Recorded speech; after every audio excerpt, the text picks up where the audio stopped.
Mr. Herf, in the early years, Zionists and socialists seem to have been quite fond of each other, it seems. Quite fond of the GDR, yes. Of each other. Just think of, don't know, the kibbutz movement, for example. This however changed immediately after World War II, it seems, and when Israel's relations with the Soviet Union turned cold. Where do you think did it all go wrong? Well, it's as your question suggests. From 1945 to 1947, there was something called Soviet Zionism, and it was evident in Andrei Gromyko's famous speech at the United Nations, in which he supported the UN partition plan of 1947 for a Jewish and an Arab state, or a Jewish and a Palestinian state. And yes, there was a great deal of empathy within Israel for the Soviet Union because the role the Red Army played during World War II, and by no means initially was there hostility. Then, when the Cold War broke out, especially here in Germany as well, in 1948, the Soviet policy changed, and Israel, for the Soviets, became part of the Western world and American imperialism. And the anti-cosmopolitan purges took place here in Moscow and Budapest and here in East Berlin. And after that point, 1949 to 1956, 53 really, Zionism became a shimp word, a term of abuse here in the Soviet bloc. So the hostility to Israel had everything to do with the beginnings of the Cold War and the effort to diminish Western and American influence in the Middle East. But it also had to do with anti-Semitic stereotypes that survived within the communist bloc. You mentioned them already, the anti-cosmopolitan purges during the 40s Yes. and 50s. Yes. Which made me wonder whether anti-Semitism was a common political tool in those days for the Politburo. Well, this is the, as we say, the heikle Frage. What are the similarities and what are the differences between anti-Zionism and anti-Semitism?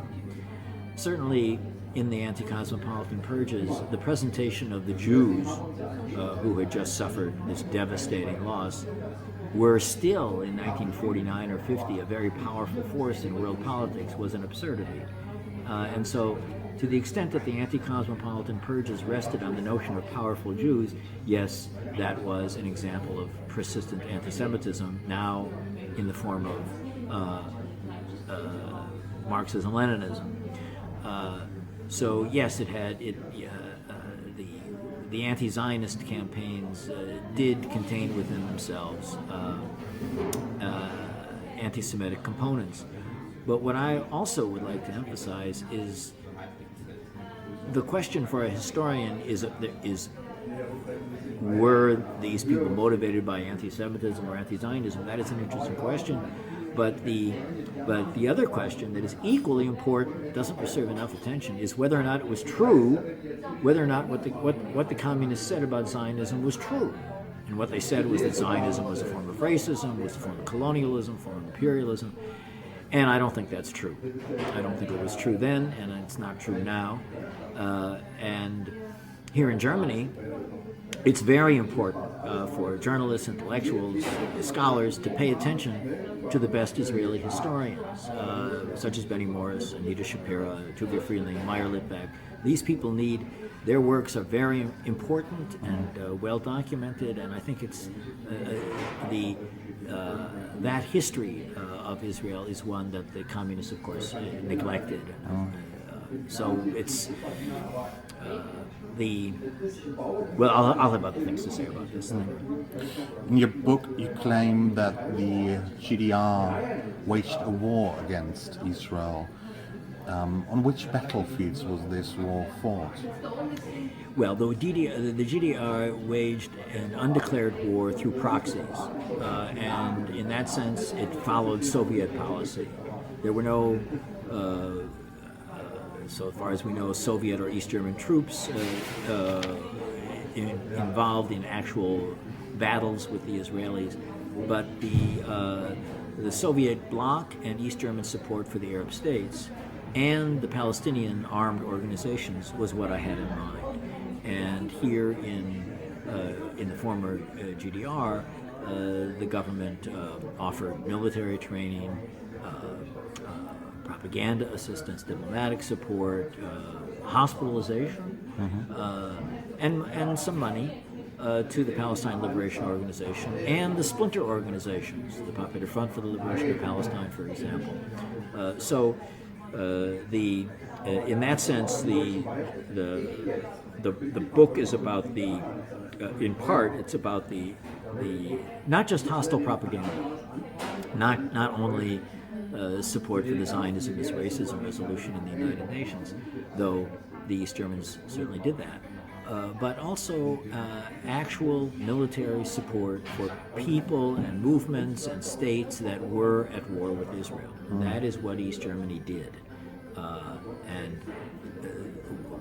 it did it for a variety of motives.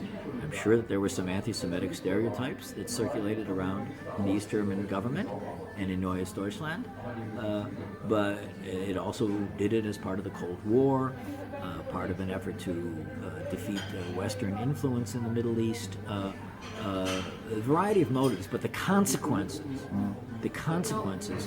were that there were people who did in fact attack the state of Israel and did so with weapons that came from the Soviet bloc. Overwhelmingly, those weapons came from the Soviet Union. Very small percentage came from East Germany, very small percentage. But the point to be kept in mind is that this was a German government after the Holocaust that was doing this kind of thing, and that's the point that I wanted to emphasize. I wondered who the driving force was behind that undeclared war. Was it, the general strategy outlined by Moscow and executed by Berlin, or was the GDR's regime had a far more active role in that war? Clearly, the Soviet Union was the driving force of this policy, and Professor Hermann Wencker here has written very, very well about the engen Grenzen within East German foreign policy was conducted. And, so I defer to Professor Wencker and his understanding of that issue. But I would say this about East Germany, that it was not a reluctant member of the Warsaw Pact policy towards Israel and the Middle East. It was an enthusiastic participant. And this enthusiasm and this passion is something that needs to be explained. So no, East Germany was not the driving force, but neither was it a reluctant participant.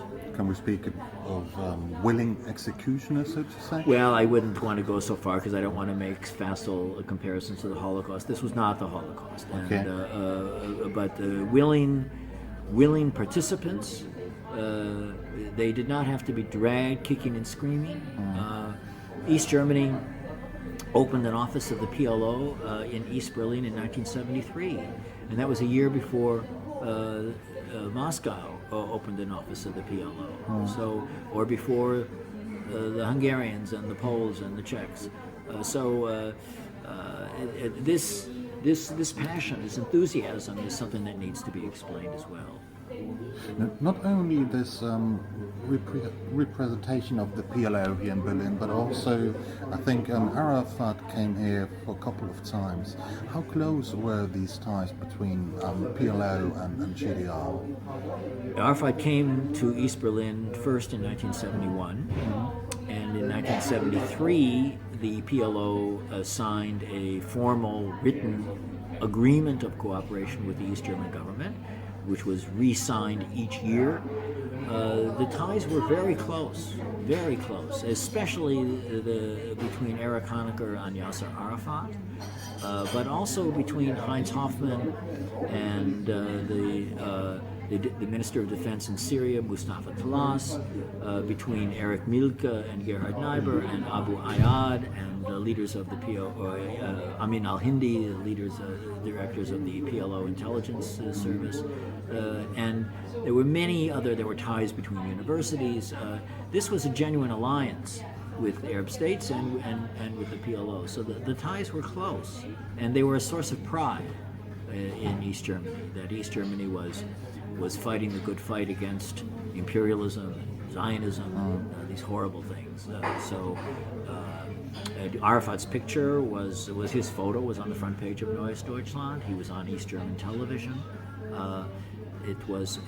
He was an international star, and East Germany took a prominent role in advancing his cause, his image. Again, it was a source of national pride. As far as I understood, on the other hand, there were no formal ties or diplomatic contacts with Israel, with the official Israeli government. None. No, I mean, Israel was a source of ongoing and continuous hostility from 1949 throughout the whole 40-year period. You may recall that in the spring of 1990, Konrad Weiss, with support from Joachim Gauck and other members of the Volkskammer, passed a startling resolution, which was unanimously adopted or almost denouncing East Germany's policy towards Israel. So this book is, in a way, is a scholar's effort to follow up on that resolution. Do you think was it mere power politics, or was it ideology as well, which this undeclared war was driven by? Both. The ideology, Marxism-Leninism, presented the global economy as one dominated by the United States. That West Germany, the Federal Republic, Bundesrepublik, was a part of this imperialist system, and that Israel was what the East Germans called the Speerspitze, the spearhead of global imperialism. So the ideological construct reinterpreted the history of the foundation of the State of Israel, which had nothing to do with colonialism, and presented it in this ideological framework. So that was one component. The second component was power politics and national interest, because as you know, West Germany's Hallstein Doctrine was an attempt to isolate East Germany. So the way that the East German Foreign Ministry fought against the Hallstein Doctrine, the most effective way in which it fought against it, the most effective way in which it achieved international recognition outside the Soviet bloc, was through its hostility to Israel. So it played, in the United States we would use the expression, it played the anti-Zionist card. Wie sagt man auf Deutsch, es hat die antizionistischen Karten gespielt. And presented itself as das andere Deutschland, the good Germany that was on the side of the Palestinians, as opposed to the schlechte Deutschland that was on the side of the Zionisten. So that was enormously successful. It was a very, very successful diplomatic effort, and East Germany became very popular around the world as a result. To what extent do you think East Germany succeed in expanding that conflict to an international level, to diplomatic level? In what way were institutions of the United Nations used to the Soviet Union and the Soviet bloc put enormous importance on political warfare, political initiatives at the United Nations, and in the context of the United Nations, one has to acknowledge that the Soviet bloc was very successful in the General Assembly, over and over again, it won votes denouncing Israel all throughout since the late 1960s. East Germany was part of that effort and was one of the founding members of something called the Committee for the Inexorable Rights, Committee for the Defense of the Inexorable, it is a long title, a Committee for Defense of the Rights of the Palestinian People. And that was it was a founding member. It raised its voice often in support of the PLO at a time when the PLO's policy was clearly that of armed struggle to destroy the state of Israel. That was the declared policy. So the more, and in New York, at the United Nations, East Germany found itself again and again and again in the middle of huge majorities, 90, 100 states as opposed to 7 or 8 states. So people may not be fully aware of this after 1989 because it sounds so bizarre, but in the 1970s and 1980s, within the United Nations, East Germany may have been more popular than West Germany. Was that so? Well, look at the votes. Okay. Look at the votes. Look at the famous in Undeclared Wars with Israel. I give the details of the Zionism is racism vote in 1975, and you'll see that the Federal Republic voted against it, but it was in a minority, and so the popularity of East Germany around the world is something that is not fully appreciated. Especially after 1989, because the Soviet bloc collapsed.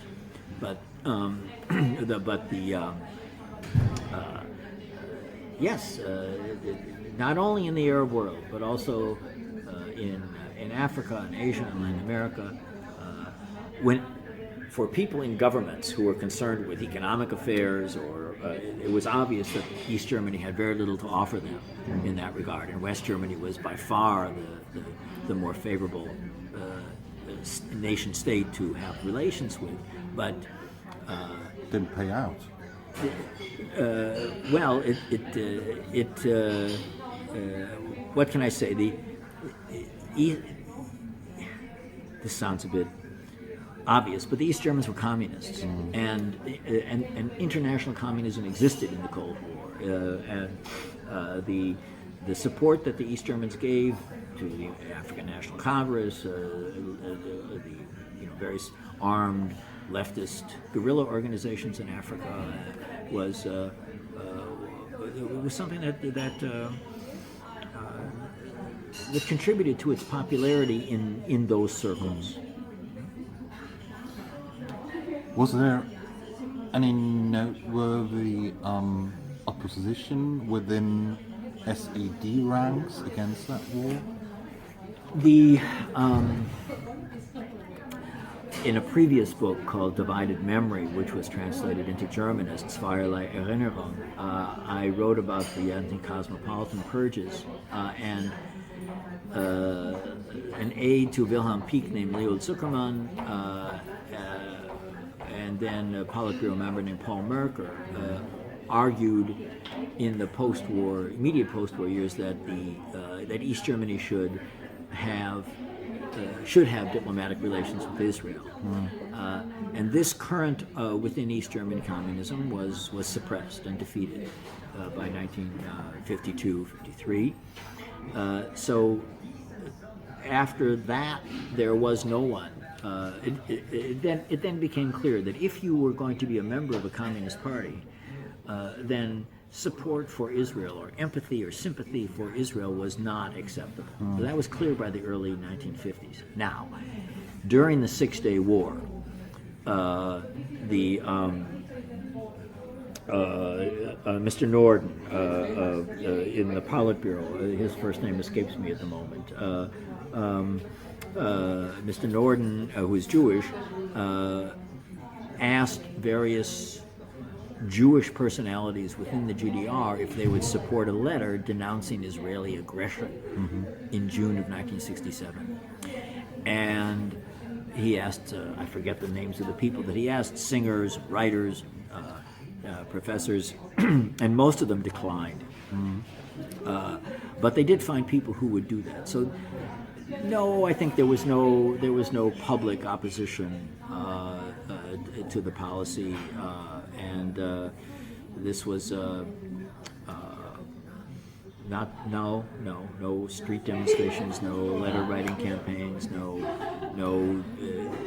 it was a dictatorship, and it had by then the Politburo of 1967 was very tough, composed of very tough old communists who had no interest in tolerating even dissidents within the Communist Party.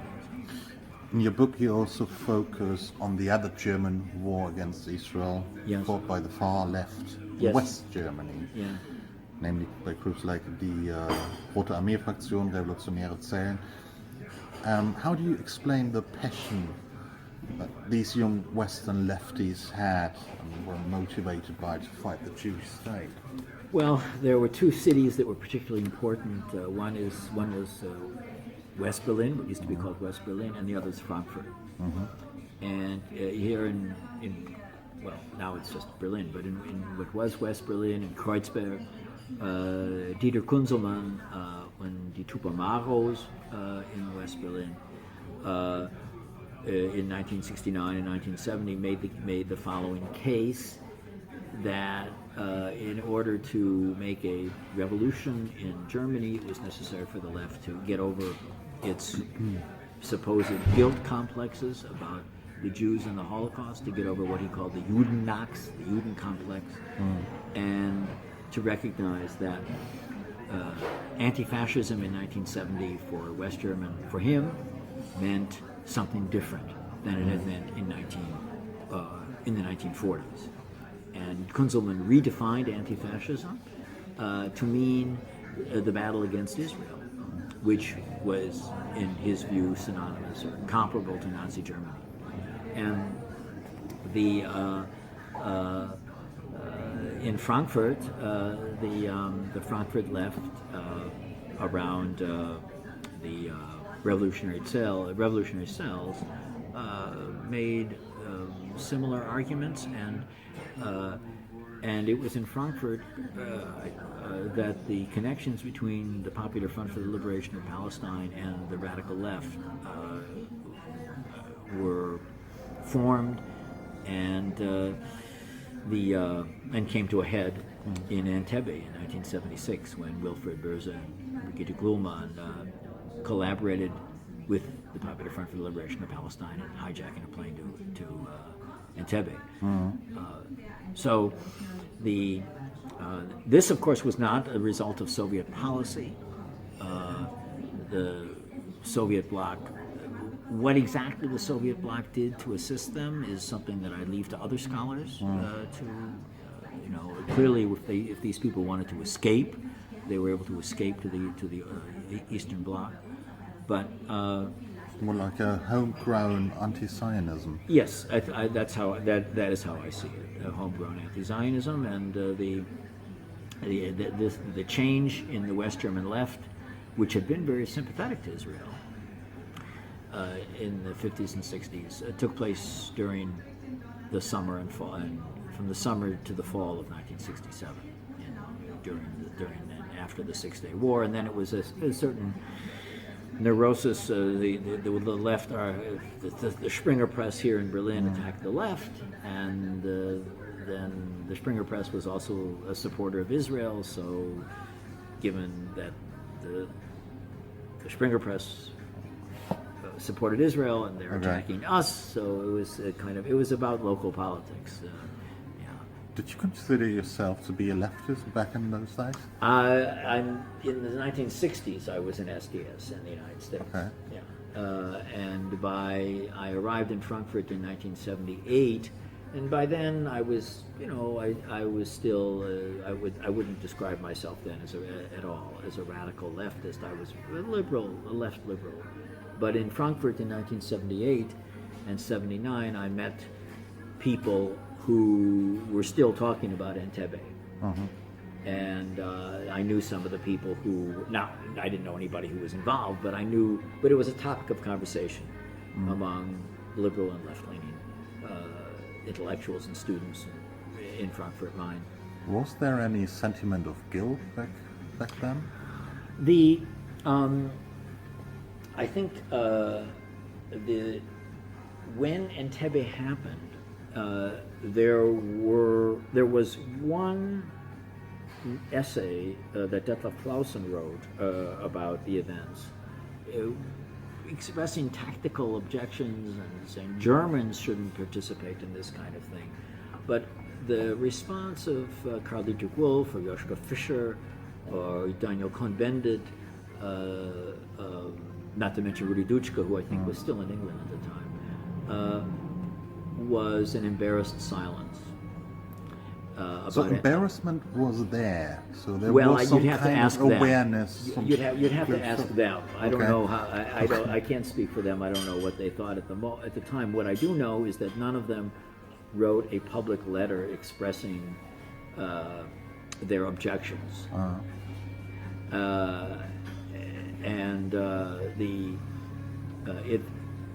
whatever rethinking may have begun to go on is not expressed. They did not write essays about the meaning of Entebbe for them.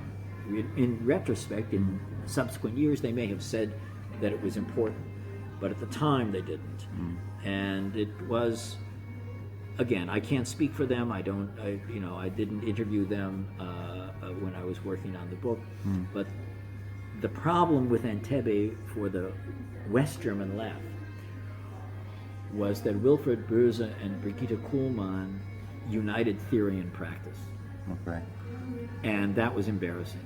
Because if you say Israel is an imperialist, racist, colonial entity, and the Palestinians are fighting a national war of liberation, and we are on the side of justice and all good things, and the Israelis are oppressors and aggressors, well, and then if Böse and Kuhlmann then say, well, if you say A, you must do B, why are you all saying A but you won't do B? Then people had to begin to rethink rethink about whether or not their analysis of Israel was in fact correct. Okay.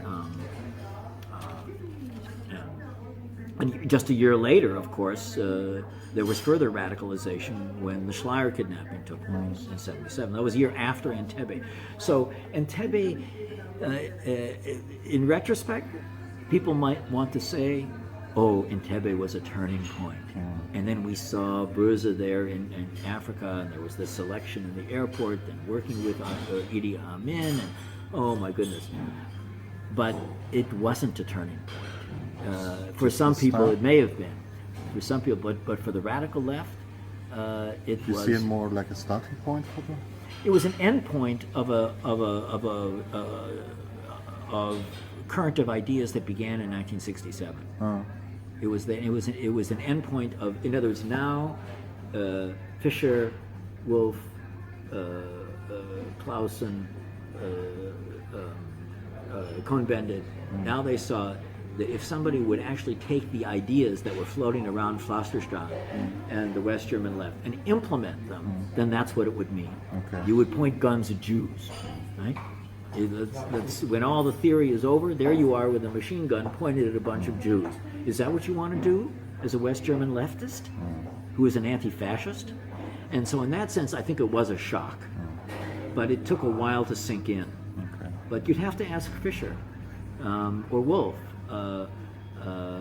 And so far as I know, they haven't written a lot about what Entebbe meant at the time.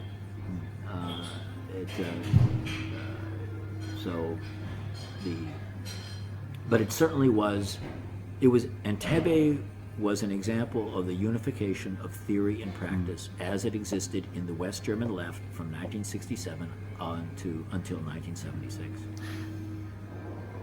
Do you know of any cooperation between the GDR and Western German terror groups when it came to these kind of... Well,